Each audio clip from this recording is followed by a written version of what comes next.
Yes, now, compared to Roots, the famous slave television series from the 80s, the film 12 Years of Slave has not only been a hit in the big screen, but has also reminded cinema goers of the terrible trade that is hidden behind the blockbuster. A walk through Bristol reveals how the splendid Georgian townhouses were financed by the suffering of West African. This is according to a top article by the Guardian newspaper. It went on to say that on Corn Street is an impressive honey-colored building with one stone plaque proclaiming the old bank. The bank was formed by slave traders and after being merged with others, went on to become the NatWest Bank. It's estimated that Britain transported more than 3 million African people across the Atlantic. 500,000 of those were on Bristol ships alone. Now, what is the big deal, you may ask? This is the 21st century. What does it matter? Should Bristol, British slave trade experience be told or just be wiped away? Well, here are some of the reflections Mr. Vine has been finding out from the street of Bristol. I believe it's for changes. Because right now, black people are a slave from them time, and we're still in a slave. Still we in it same way. Them take away everything. Them change our culture, we don't know the language, and take away and you know? Slave masters, Cabot Circus. I would not buy not one single thing in there. And that, what's the name of the other one, Carlston Hall? I would not go there for any show or anything, any form of entertainment. That's where they used to hold slaves. To be honest with you, I think we're moving in a different direction than when I was younger growing up. I definitely think those type of names like Cabot Circus is basically keeping the old reference to the slave masters. Yeah, and I still think we need to go further. Yeah, we as black people has come far, and we still need to go farther because there's still some racism, you know, racial tensions around the place. Wherever you go around Britain, yeah, there are still some racial tensions. Not as much as when I was growing up, obviously, but like I said, I think we need to sit down with the real people that thought of those names, like the council or whoever, and really sit and discuss with them. I'm going to say this comment. Maybe a few Jewish people aren't going to be happy with me, but every year we celebrate the Holocaust. And I've got Jewish friends, many Jewish friends. And there isn't a year gone by where we celebrate what happened with slavery to black people. We had over 500 years of slavery. We still receive some racial tensions every day of our lives. So I think the issue needs to be addressed. I'm a black person, and for me what they represent is glorifying slavery. But, you know, there's another side to this, is that we're in a white person's country. These are English people, and these people built Bristol. So I don't think the English people look at the way Bristol was built. All they know that these merchants brought a lot of money to Bristol, and therefore they feel that they contributed a lot to Bristol, and therefore they're going to honor them. So from their point of view, I can understand it. But times change, and you know, you have to put things that are wrong right. Whilst I don't agree for them to be there, but on the other hand, it's a reminder of what these terrible people did. To me, the slave masters of Bristol, they should be now looking to go to court to pay for the damage that they caused us people, not just individual, but a whole nation, and what they're doing. I understand recently that a few countries in the Caribbean are looking to take the British government to court to pay for the damage that they actually caused. And I think the same thing should happen to those people that was involved in slavery in Bristol. Indeed, some of the views of Bristolians, black Bristolians, about the monument and some of the names associated with slavery in Bristol. To discuss further, I'm now joined by Dr. Madge Dresser, who's an associate professor in history at the University of West of England. Also, Peter Martin, who's a Bristol architect, and Dr. Isioma Nwankolo, who's a medical doctor and a psychiatrist. How are you guys doing this evening? Hi, hello. Hello, everybody. I'm going to stay with you first, Peter. Peter, you were born in Bristol in one of those monuments that's been mentioned. Can you tell us about that? Well, the monument I was born in dates back to the 12th century, and it was the Norman archway, the gateway to Bristol Cathedral. And as a child, I used to play in the cathedral and see all the tombs. And what interested me was Barbados, St. Kitts, Jamaica, the names on the tombs, and I could not understand why they should be there, hence my interest. Right. If it wasn't for those tombs, we wouldn't have the references. And from the references, we can follow the trail. Okay, and you know about some other monuments on buildings and stuff like that. Could you tell us the ones that really struck you to stand out for you? Well, the obvious one is a place called the Black Castle, which is made from the slag. It's in Brislington. It is a mock castle, and the slag is a byproduct of casting in the foundry by a Quaker called William Reeve.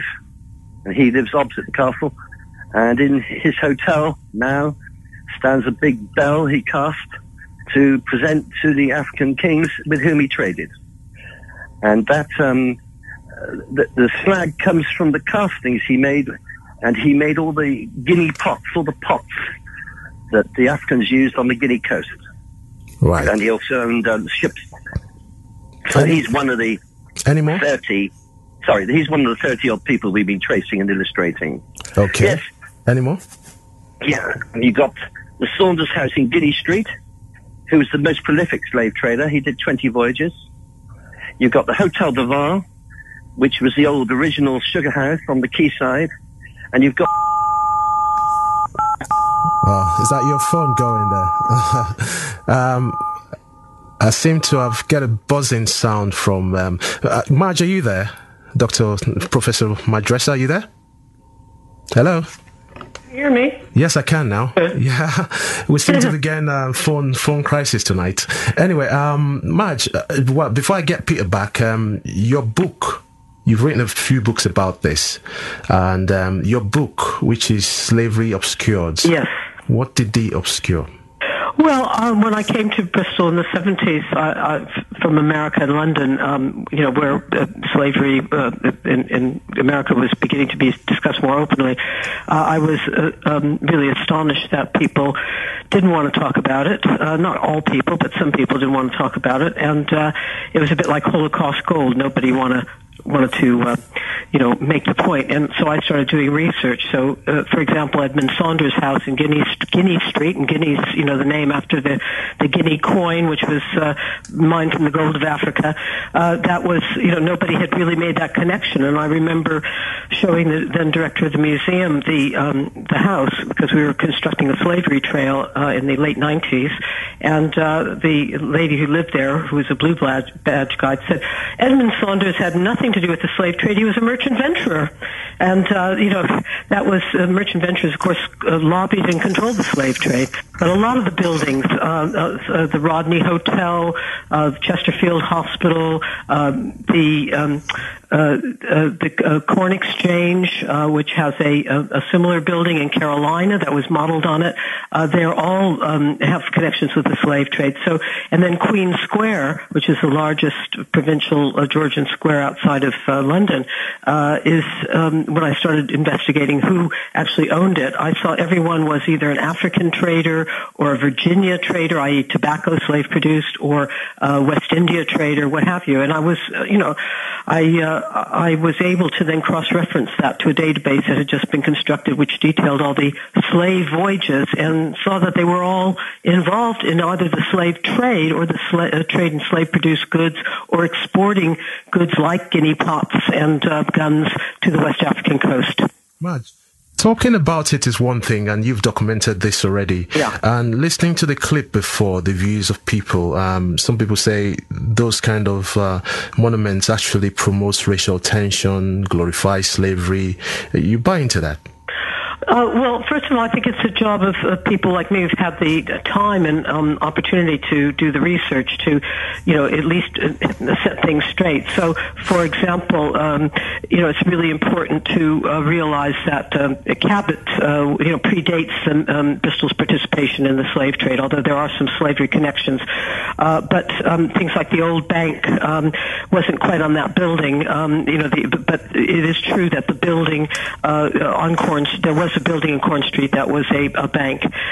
Whether we completely suppress, say, Colston's name is something I'm a bit ambivalent about. I certainly think that, there should be a better monument to the labor of enslaved Africans to acknowledge the contribution they made to this city's history. Okay, that's one of the other things that one of them was saying. It says celebrate this. History, I think is another thing. Would it be?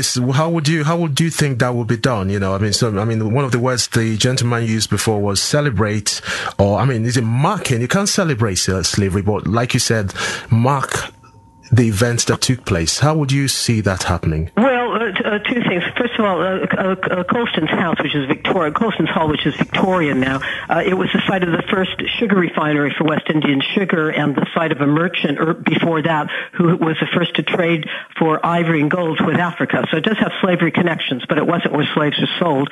But I think if you look at the statue now in the middle of town, it doesn't have anything except how wonderful Colston was as a philanthropist to fund all the new churches and things, which he did do. And, he was a contradiction.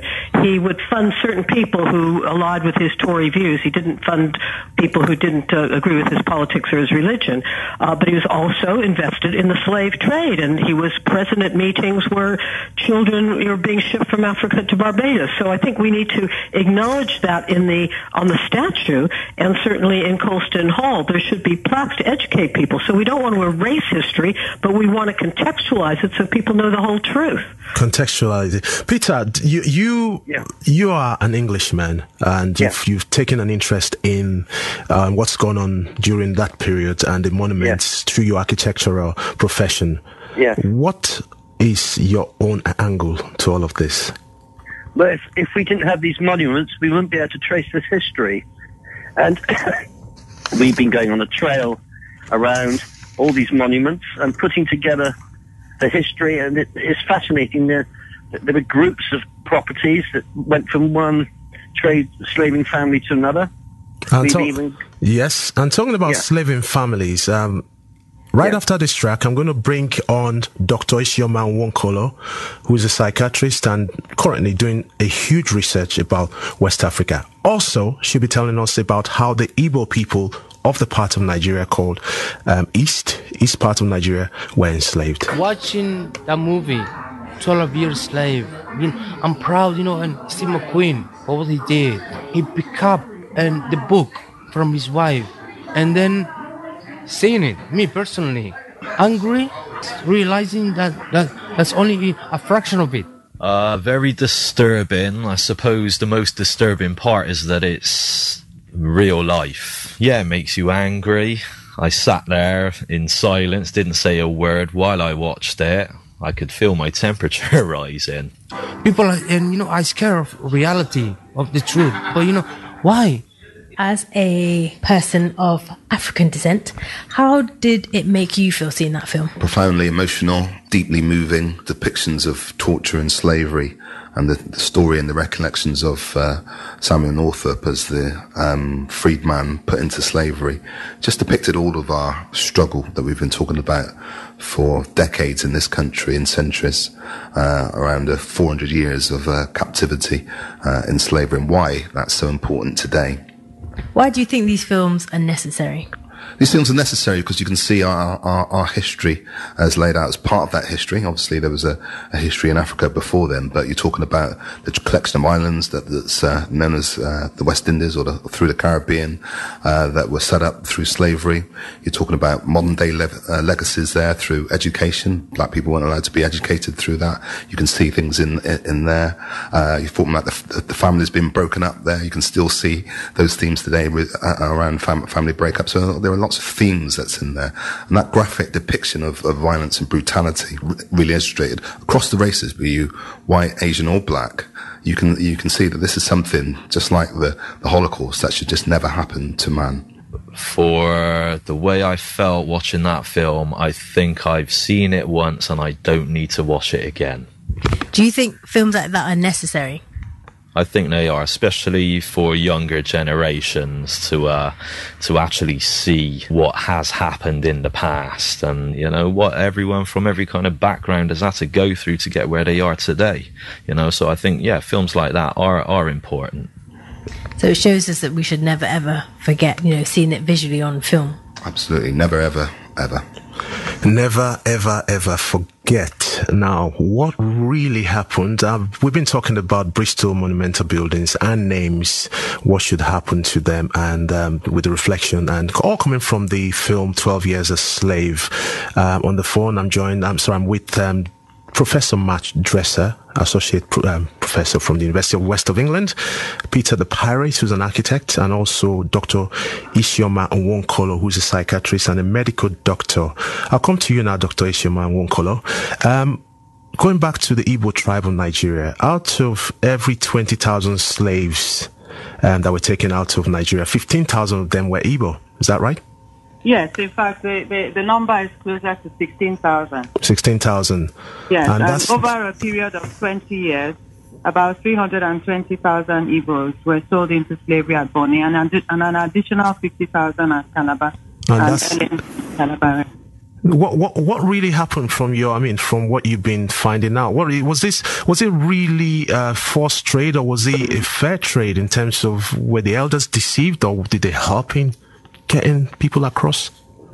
No, I don't think the elders were deceived. I think that the traders who came brought goods which interested the rulers at the time, and in exchange for those goods, they were given, or they requested slaves, because they needed those slaves to work in the new plantations and the new areas that were being discovered. So I think it was a mutual agreement. Although the slaves were kidnapped, and some of them, of course, were hostages taken from the war. So the slavers would have been aware that the slaves they were forced into slavery because they were chained and they were put into the boats in the most inhuman conditions. Okay, so, I'm gonna come in as an African, talking about this, and you doing quite a huge research, and we're gonna all talk about the book shortly. How do you feel these monuments that exist in Bristol, the names and all that, what would be your own opinion of what should happen to them? Think they should be erased? I don't know. I wouldn't say they should be erased, because without those monuments being there, history, we wouldn't be able to trace the history, we wouldn't be able to follow the history. And those monuments, most of them are still benefiting people today. And Where? They're still of benefit to people in Bristol today, and people wherever these monuments have been. So some of them are in Dorset, some of them are in different parts of the UK. They're benefiting everybody, whether they're of African origin or descent, or whether they're of English origin or descent. So those monuments are still of benefit. I wouldn't say erase them. I wouldn't even say erase the name. But I think, like Professor Madge, I would say a special recognition should probably be given. Okay. To certain, or maybe a day set aside or something to show recognition that this actually happened. But I don't think we can erase slave trade. And erasing those names, these are things that happened many centuries ago. We can't erase that it happened, but we can move forward and try and do something to help improve people's psyche. Okay. Dr. Madressa, Professor Joanna, Professor Madressa, do you think Bristol has enough to maybe make a movie out of what's happened? We haven't seen a British experience yet, have we? Well, what struck me about the interviews with McQueen is he pointed out, Steve McQueen, that only 20 films about slavery have been made in the history of modern cinema about the Atlantic slave trade, and of those, Dr. Edson Burton has recently pointed out, McQueen's is probably the first that didn't either sensationalize slavery as look at the sexual abuse and things in a kind of prurient way, or look at it from the kind of Gone with the Wind one perspective of white slave owners. So in other words, McQueen gave the first kind of account of slavery from the point of view of those who were enslaved, and I think that's really important, and I think there's lots more stories.